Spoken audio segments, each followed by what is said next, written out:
18, formado por amparo en única instancia promovido por la entidad, actividades de servicios e instalaciones, cobra sociedad anónima contra la Corte Suprema de Justicia, Cámara Civil. La Secretaria General Adjunta hará relación del acto reclamado y de las peticiones de fondo formuladas por la postulante del amparo y efectuará las advertencias reglamentarias de la presente audiencia. Queda en el uso de la palabra, señora Secretaria. Gracias, señora Presidenta. El acto reclamado en el presente amparo lo constituye la sentencia emitida por la autoridad cuestionada de fecha 27 de febrero de 2018, en la que desestimó el recurso de casación planteado en contra de la sentencia emitida el 9 de junio de 2016 por la Sala Tercera del Tribunal de lo Contencioso Administrativo dentro del proceso de esa misma naturaleza, identificado con el número 1013-2014-159. Con base en las argumentaciones de hecho y de derecho que quedaron consignadas en el escrito inicial de la acción promovida por la amparista, quien en sus peticiones solicita que este tribunal, al emitir su fallo, otorgue la protección constitucional promovida y como consecuencia se suspenda el acto reprochado, ordenándose a la autoridad impugnada que en el plazo que se fije por parte de este tribunal emita nueva sentencia ajustada a derecho bajo los apercibimientos de ley y se hagan las demás declaraciones que en derecho correspondan. De conformidad con lo que establece el artículo 67 del Acuerdo 1-2013 de esta Corte, quien haga uso de la palabra en la presente audiencia deberá dirigirse directamente al tribunal, expresar sus alegaciones en forma oral conforme al objeto de la vista pública previsto en el artículo 61 del referido acuerdo, no dar lectura a documentos salvo que cuente para ello con la autorización previa de la Presidenta de la Corte de Constitucionalidad. Deberá concretarse el asunto planteado, ser breve, conciso y preciso en su exposición. Para manifestar sus respectivas alegaciones, los intervinientes cuentan con un tiempo máximo de 15 minutos. Es todo, señora Presidenta.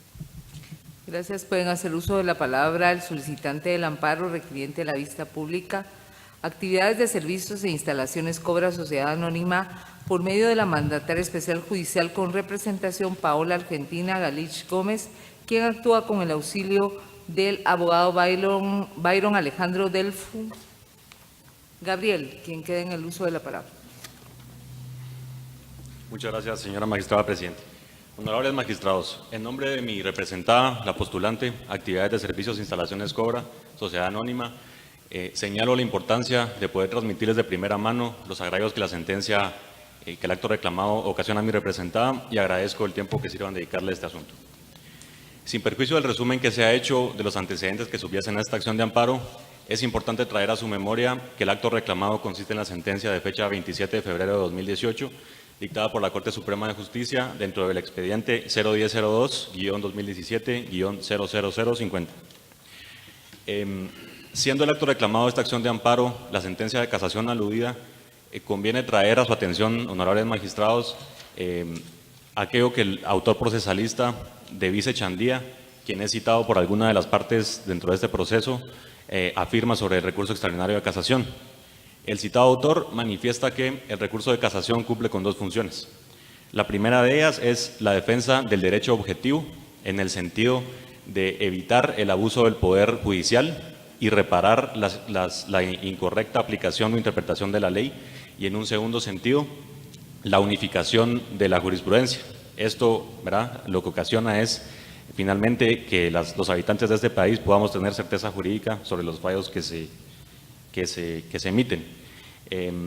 Y dice el autor que solo secundariamente el recurso extraordinario de casación permite al recurrente la posibilidad de rebatir o de discutir ante el tribunal que conoce una vez más sus argumentos de forma eminentemente técnica.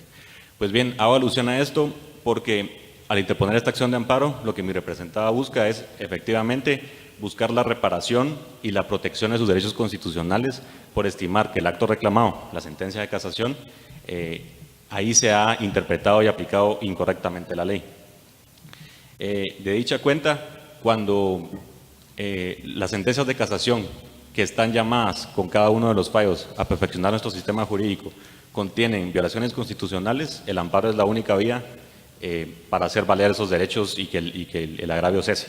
Y me refiero a esto porque quisiera dejar muy claro que aunque es un argumento muchas veces utilizado, este amparo no es utilizado como una instancia revisora, sino más bien para señalar con concreción los agravios constitucionales que la sentencia, que es el acto reclamado, ocasiona. En ese sentido, al interponer esta acción de amparo, invoqué como casos de procedencia, además del supuesto contenido en la letra A del artículo 10 de la Ley de Amparo, que se refiere a la restitución o mantenimiento al amparista en sus derechos constitucionales y los que otras leyes le garanticen, el referido en la letra H, que es el que se adecua a los hechos del caso y que es el quid del asunto. La letra H del artículo 10, como ustedes bien saben, se refiere a aquellos supuestos en los que, habiendo previsto el legislador un procedimiento o proceso administrativo y judicial, y habiendo transcurrido este con base en las normas y los principios del debido proceso, subsiste una amenaza constitucional, que es lo que ocurre en este caso. Lo que busco entonces con este amparo es reparar los agravios ocasionados, y los derechos invocados como violados son los de defensa, certeza jurídica y debido proceso, además, por supuesto, del derecho contenido en el artículo 243 de la Constitución Política, que se refiere a un derecho tributario justo y equitativo, al que me referiré a continuación. Y habiendo hecho esta breve introducción, conviene ahora manifestarles que esta argumentación se dividirá en dos apartados. En el primer apartado se refiere, como acabo de decirlo, a la violación en un plano general al artículo 243 de la Constitución Política de la República de Guatemala. ¿Y por qué se ha violado en este caso el artículo 243? Porque a mi representada se le ha impedido, en sede administrativa primero y luego en la vía judicial, hasta recurso de casación, hacer uso y disfrutar del derecho reconocido constitucionalmente en el artículo aludido a la deducción, a la deducibilidad de los costos y gastos en los que incurre por la actividad económica comprendida dentro de su giro social. En ese sentido, y de forma muy breve, mi representada celebró un contrato con un contratista. Ese contratista presentó unas facturas que, de acuerdo con la Superintendencia de Administración Tributaria, no estaban arregladas a derecho, y con base en esos hechos se le impidió a mi representada deducir los costos y gastos que ella estima son necesarios para la producción de su renta en el país. Entonces, la idea que subyace a esto es que esos servicios fueron contratados, fueron efectivamente pagados, y como consecuencia de ese pago se le entregó a mi representada unas facturas que son utilizadas para la deducción de su renta imponible, y que es con base en el cual la Superintendencia de Administración Tributaria ha iniciado este proceso. Dicho esto, en el expediente que ustedes conocen hoy en esta acción de amparo, han quedado completamente claras tres cosas. La primera de ellos es la existencia del contratista, es decir, que esa persona existe. La segunda de ellas es la existencia de la relación contractual, es un hecho irrefutable. Y la tercera es que como resultado de esa relación jurídica entre mi representada y el contratista, nos vimos compelidos, ¿verdad?, y obligados contractualmente a la necesidad de hacer los pagos que se efectuaron con base en las facturas que él entregó. Entonces, podemos advertir que la verdad material, que ustedes podrán comprobar en el expediente, a la que más adelante me referiré también haciendo una petición concreta, coincide en este caso con la verdad procesal, que es una sola: que el contratista efectuó unos trabajos efectivos que le fueron cancelados y fueron documentados por su parte por medio de unas facturas. Todo eso está probado dentro del expediente. Entonces, en este plano general en el que me sitúo ahora, es importante señalar que el acto reclamado, que digamos viene confirmando el fallo de la sala sentenciadora, niega concretamente a mi representada el derecho de deducir de su renta bruta el costo de producción de los servicios que le fueron prestados, que es un supuesto que está comprendido expresamente en el artículo 38 de la Ley del Impuesto sobre la Renta, vigente en el periodo impositivo en el que subyasen estos hechos, que es en el año 2008. Entonces, es importante hablar del artículo 38, vigente en aquel entonces, de la Ley del Impuesto sobre la Renta, porque el enfoque que mi representada quiere hacer de su conocimiento en esta parte general es que se le está dando un alcance limitativo a la regla general contenida en el artículo 38 de esa ley, que permite la deducibilidad del gasto, ¿verdad? Que esta deviene de la premisa constitucional a la que antes me he referido, por aplicar una excepción contenida en el artículo 39 de esa misma ley, que es totalmente improcedente. En el escenario descrito, al negarse la posibilidad de deducir los costos y gastos necesarios para la consecución de su actividad económica, se le ve a mi representada de entrada, y se viene confirmando hasta el acto reclamado, el acceso a un sistema tributario justo y equitativo. Se niega así la justicia y equidad tributaria y se pretende, digamos al final, lo que la Superintendencia de Administración Tributaria pretende y lo que se ha confirmado en el acto reclamado es que mi representada se sujete al pago de unos impuestos, de unos tributos que no se corresponden con la realidad fáctica, ¿verdad? Que son irreales. Mi representada no tiene por qué cancelar estos tributos que se le han impuesto artificiosamente, porque como les decía, está bien documentado la relación contractual y los efectos tributarios que se desprenden de esa relación jurídica. Y para concluir este apartado es importante señalar que la SAT pretende, abreviando a la Superintendencia de Administración Tributaria, pretende que con, digamos, sus solas aseveraciones determinar la base imponible de mi representada, lo cual es completamente imposible en este caso. Ahora bien, en el segundo apartado me referiré a a 4 de los 8 submotivos que fueron invocados en el recurso extraordinario de casación, sin perjuicio de que ustedes, al examinar la acción de amparo, puedan determinar que efectivamente hay otras violaciones constitucionales. Me circunscribo, sin embargo, a 4, por considerar que son los que, digamos, requieren mayor tutela inmediata y para transmitírselos a ustedes con la mayor claridad, espero. Me refiero entonces, en primer lugar, al submotivo de quebrantamiento sustancial del procedimiento, al haber sido denegado el recurso de aclaración. Este submotivo, honorables magistrados, se basa en una premisa muy sencilla de entender y de resolver, es lo que nosotros consideramos. En la sala sentenciadora y luego en la sentencia que constituye el acto reclamado, se ha aplicado el artículo 18 de la Ley del Impuesto al Valor Agregado, que no estaba vigente en el periodo impositivo en el que los hechos que subyacen en esta acción de amparo ocurrieron. Es decir, lo que se pretende en vía administrativa y luego en vía judicial hasta el acto reclamado es aplicar una norma retroactivamente, cuando el artículo 15 de la Constitución Política es absolutamente claro en el sentido de que no puede aplicarse retroactivamente. Lo peor de todo es que la Corte Suprema de Justicia reconoce este hecho, es un hecho probado dentro del trámite de recurso extraordinario de casación, pero lo pasa por alto. Lo pasa por alto en el sentido de considerar que no ha incidido en la decisión final. Nosotros consideramos, honorables magistrados, que el simple hecho de aplicar una norma que no estaba vigente, un reconocimiento expreso, por tanto, en la sentencia que constituye el acto reclamado, es razón suficiente para el otorgamiento de esta acción de amparo. El segundo submotivo consiste en el error de derecho en apreciación de la prueba. Y este se funda básicamente en la circunstancia de que en el acto reclamado la Corte Suprema de Justicia reconoce expresamente que mi representada atinadamente invoca unos argumentos en la forma del submotivo de error de derecho en apreciación de la prueba. Sin embargo, la Corte dice, se han hecho ver unos puntos que se han hecho acompañar de otros argumentos que no correspondían a ese submotivo y por lo tanto no puedo casar la sentencia, me veo impedida de casar la sentencia. Pues bueno, la Corte reconoce expresamente esto, aduce que mi representada se vale una tesis mixta, porque así le denomina, al considerar que mezcla en un solo submotivo el de error de derecho en apreciación de la prueba y el de error de hecho en apreciación de la prueba.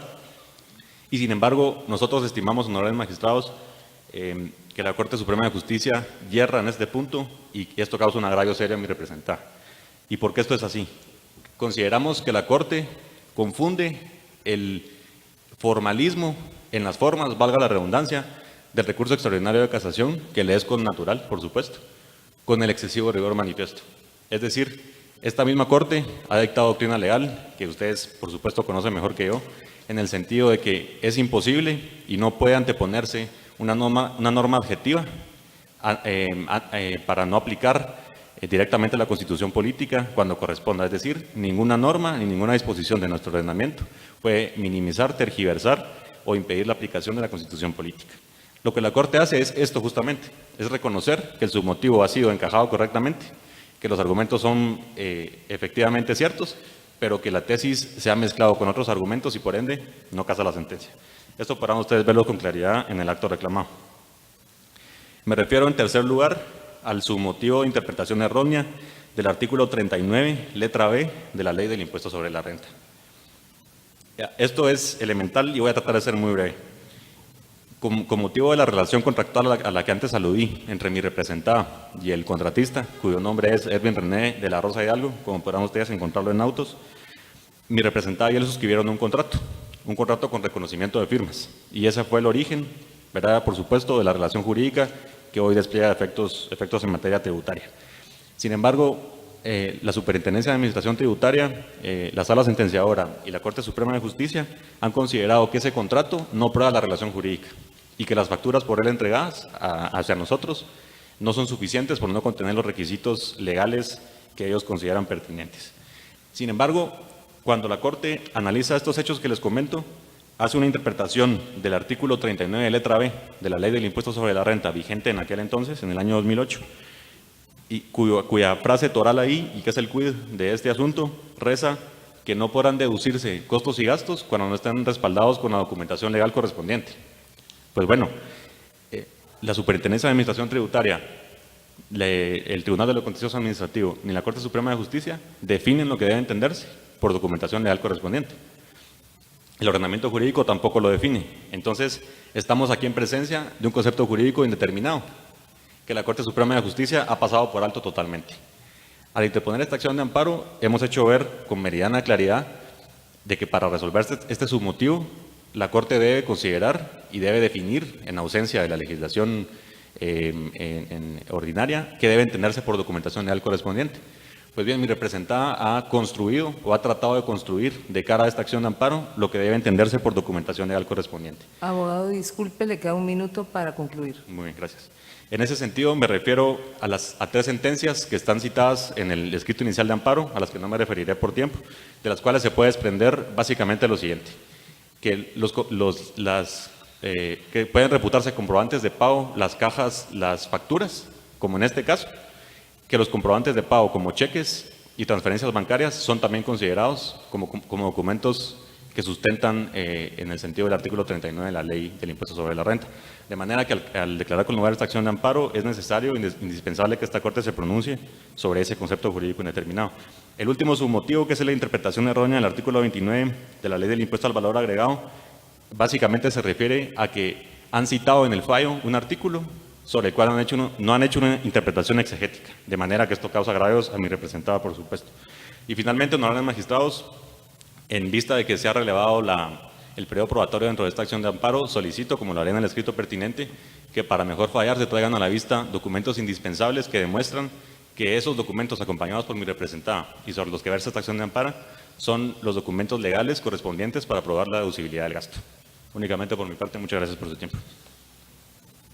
Gracias, abogado. Continúe en el uso de la palabra los terceros interesados en el amparo, la Superintendencia de Administración Tributaria, por medio de la Mandataria Especial Judicial con representación, abogada Lilian Marlene Herrera González, quien actúa con su auxilio y que queda en el uso de la palabra. Muchas gracias, señora presidenta. Buenos días, señores magistrados, sujetos procesales acá presentes. Previo a dar mi intervención, solicito la anuencia de la señora presidenta para dar lectura a algunos párrafos de una sentencia que considero oportuno mencionar. Al lugar. Gracias. Como antecedentes podemos mencionar que la entidad contribuyente, por no estar de acuerdo con unos ajustes formulados por la Superintendencia de Administración Tributaria, ajustes formulados de conformidad con la ley, con todas las facultades otorgadas a la Superintendencia de Administración Tributaria, promovió proceso contencioso administrativo, el cual fue de conocimiento por la Sala Tercera del Tribunal de lo Contencioso Administrativo y fue declarada sin lugar. Inconforme la entidad contribuyente con esta sentencia, interpuso recurso de casación, el cual fue conocido por la Cámara Civil de la Corte Suprema de Justicia y fue desestimado. Mi representada considera que la resolución emitida por la Cámara Civil está apegada a derecho, puesto que luego de analizar la casación interpuesta, logró establecer que el planteamiento de la misma fue defectuoso, ya que ninguna de las normas denunciadas era pertinente para resolver el fondo de la controversia, por lo que las mismas no pueden ser objeto de denuncia a través de ese submotivo invocado. En relación a lo señalado por la entidad amparista en cuanto al agravio ocasionado al emitir esa sentencia, me permito citar un criterio de la Corte de Constitucionalidad, el que dice que cuando la actuación de la autoridad reclamada sea fundamentado en ley, cuyo cumplimiento es obligado para las partes y para la autoridad misma, no es posible determinar un agravio alguno, puesto que cuando se ha omitido cumplir con un requisito establecido de manera clara y esa omisión no es usable ni siquiera por interpretación, el rigor de la aplicación de la ley no habilita la vía del amparo. En ese sentido, se puede establecer que la Cámara Civil, al emitir la sentencia y desestimar la casación interpuesta por la entidad contribuyente, no ocasionó agravio alguno manifestado por el amparista. De esa cuenta, puede establecerse que lo pretendido por el amparista es convertir la instancia del amparo en una instancia revisora, lo cual no es correspondiente. En ese sentido, la Superintendencia de Administración Tributaria, con todo respeto, solicita a los señores magistrados que el amparo interpuesto por la entidad contribuyente sea declarado sin lugar, puesto que no se han cometido agravios a la entidad interponente que puedan ser reparados por esta vía. Muchas gracias, señores magistrados. Gracias, abogada. Continúe en el uso de la palabra el Ministerio Público a través de la Fiscalía de Asuntos Constitucionales, Amparos y Exhibición Personal por medio de la agente fiscal abogada Hilda Toledo Barrios, quien actúa con su auxilio. Muchas gracias, señora presidenta, señores magistrados de la Corte de Constitucionalidad. La Fiscalía comparece en esta oportunidad y solicita que la protección constitucional solicitada sea denegada, fundamentalmente por el hecho que basta de la lectura de la resolución que constituye el acto reclamado, en donde se puede establecer que la autoridad recurrida, en este caso la Corte Suprema de Justicia, al decidir desestimar el recurso de casación interpuesto por la ahora entidad amparista, ha actuado en el ámbito de sus facultades.